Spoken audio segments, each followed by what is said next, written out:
자, 오퍼가 억셉트가 되면 이제 어토니 리뷰로 넘어가야 되는데요. 이 어토니 리뷰는 한 사흘에서 5일 정도 바이어 쪽 어토니와 셀러 쪽 어토니가 서로 이메일을 교환을 하면서 의견 조정을 해서 이분들이 정말 이 딜을 이 조건에서 진행을 할 것인가를 최종적으로 결정을 내리는 단계이기도 합니다. 자, 이때도 처음 집을 사보신 분들이나 특별히 송사에 관련 없는 분들은 알고 계시는 변호사가 별로 없으실 거예요. 그래서 그때도 저희 에이전트들이 기존에 거래를 했던 그 호흡이 잘 맞는 변호사를 소개를 해드리고, 자, 그렇게 해서 어토니 리뷰가 진행이 되기도 합니다. 자, 그래서 처음 집을 사시는 분들은 특별히 알고 있는 변호사가 없다고 할 때 에이전트와 잘 상의를 하시면은 에이전트가 추천해 주시는 변호사, 또 에이전트와 호흡이 잘 맞는 변호사와 일을 진행을 하는 것이 사실상 제일 좀 원활한 트랜잭션의 관건이 되기도 하는데요. 그래서 에이전트들은 집을 트랜잭션하는 그 전반적인 거기에 필요한 인력들을 소개를 해주는 일을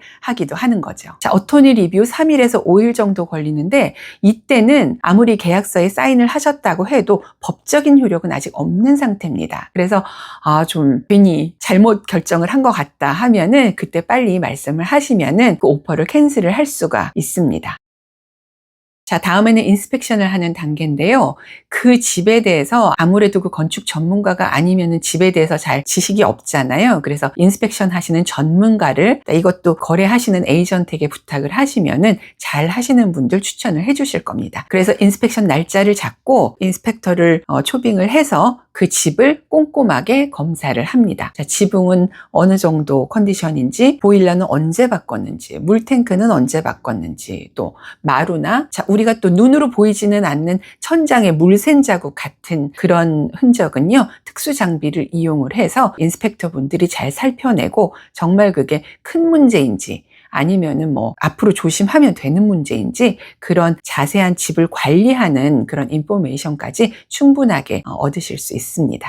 자, 그리고 오퍼가 억셉트 될 때 확실하게 as is로 판매를 해야 된다라는 그런 문구가 없으면은 이때는 어디를 고쳐야 되고 마루가 다 돼서 좀 고쳐야 되는 부분이 있고 어플라이언스가 너무 오래돼서 작동이 잘 안 된다 하면은 바이어는 그 부분에 대해서 크레딧을 신청을 할 수가 있습니다. 그래서 이 과정에서도 물론 이제 어토니 리뷰로 넘어가서는 바이어스 어토니와 셀러스 어토니 간의 협의로 진행이 되지만은 이때보다 능력 있는 빠른 에이전트들은 리스팅 에이전트와 바이어 에이전트 간에 빨리 대화를 진행을 시켜서 어느 정도, 어느 선에서 협의를 하자고 얘기가 신속하게 진행이 될 수가 있어요. 그러면은 먼저 에이전트들과 협의가 된 금액을 어토니에게 전달을 해줘서, 그래서 그냥 그 정해진 금액을 공식적으로 이렇게 어나운스하는 그런 과정을 거치면 바로 이제 또 다음 단계로 넘어가게 됩니다.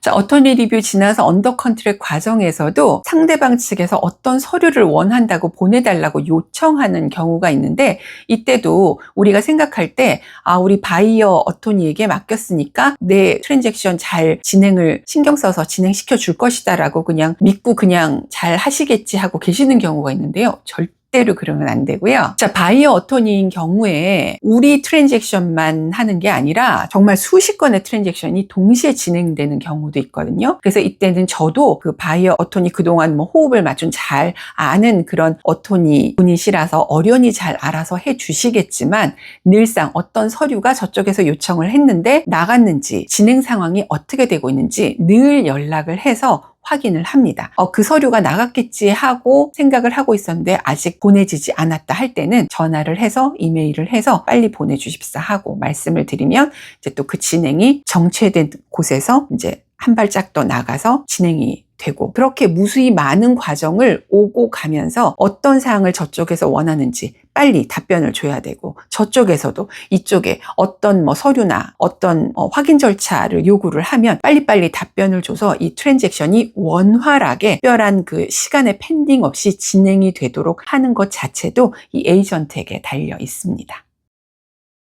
자, 인스펙션을 마치셨으면요, 이제 몰게지핑을 하셔야 되는데요. 초반에 프리 어프루블 레터를 받으셨잖아요. 자, 이 언더 컨트랙에서 인스펙션이 끝났을 때 미리 준비된 서류를 이제 모기지 하는 분한테 보내드리거나 아니면은 뭐 본인이 직접 은행에서 모기지를 얻어서 진행을 하시는 경우도 있는데요. 사실상 퍼스트 홈 바이어 분들에게는 그리 권하는 사항은 아닙니다. 왜냐하면 에이전트야 고객이 그렇게 하시겠다고 하면은 맡겨는 드리는데 사실 준비해야 되는 서류의 분량이 상당히 많습니다. 그래서 뭐 이거는 모기지 컴퍼니를 이용을 하시든 안 하시든 그것은 뭐 특별히 저희가 관여할 문제는 아니고 바이어가 결정할 문제지만은요. 제 경험으로 볼 때는 그 믿을 수 있는 모기지 컴퍼니를 이용을 하시는 게 굉장히 그분들도 뭐 부동산 리얼터처럼 경험이 많으시기 때문에 어떤 주택에는 어느 정도의 어떤 서류가 필요하고 그런 기준이 모두 이미 갖춰져 있어요. 그래서 다른 불편한 사항 없이